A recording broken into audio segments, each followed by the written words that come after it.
फरिश्ते सवार थे वक्त तक मौजूद हैं। और हमारी दुआ है कि वजूद की इन्हीं महफिलों की सूरत में मौजूद रहें, कायम रहें, आबाद रहें और आइंदा भी जिस से चलते रहें। मैं अपनी बात को मुख्तसर करते हुए अपनी तकलीफ को आगे बढ़ाते हुए गुजारिश करूँगा जनाब मोहम्मद शफीक साहब से कि वो स्टेज पर आएँ और किताब के हवाले से अपनी गुफ्तगू करें। जनाब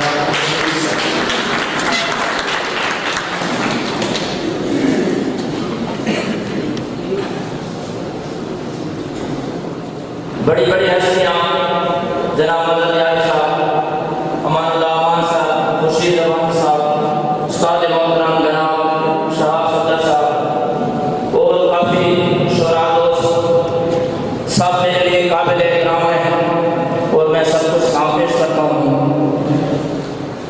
हम इतने बड़े अदीब नहीं हैं, ना इतने बड़े लिखारी हैं कि ज़ैद महमूद ज़ैद की किताब पर क्या कमेंट्स करें, लेकिन दोस्ती का रिश्ता निभाते हुए चंद अल्फाज उनकी सलाहियतों को खिराज तहसीन पेश करने के लिए पेश करता हूँ।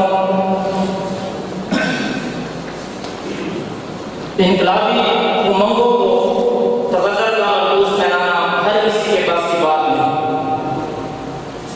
गज़ल की इजाज़त और हिमायत के साथ गज़ल गो की फ़नी हुनरमंदी का भी बड़ा किरदार है इसमें। ज़ैद महमूद ज़ैद ने अपनी इजाज़त और मौज़ूनी तबा की मशाक़ी से खूब निभाया है।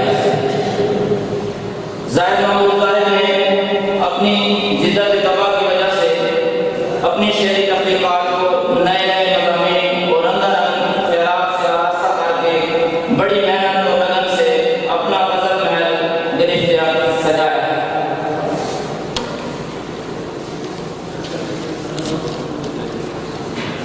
ज़हर की गज़लियात का मुताला करके एहसास होता है कि नए नए काफ़ियों की तलाश जैसे उनका मशगला है। काफ़ियों के साथ साथ लतीफ़ों के चुनाव में भी वो अपना अनोखापन दिखाते हैं। मुख्तलिफ लहरों के अरकान में कमी पेशी और नई नई ज़मीनों की इख्तिराअ से अपनी फ़नी महारत का इज़हार करते हैं।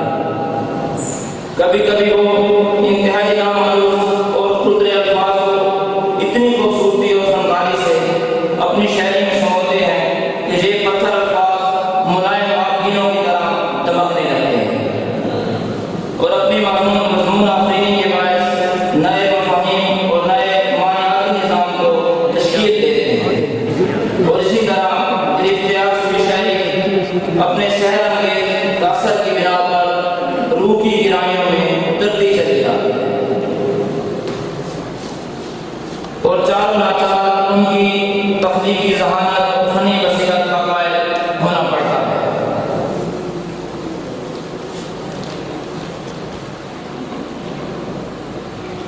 सितारे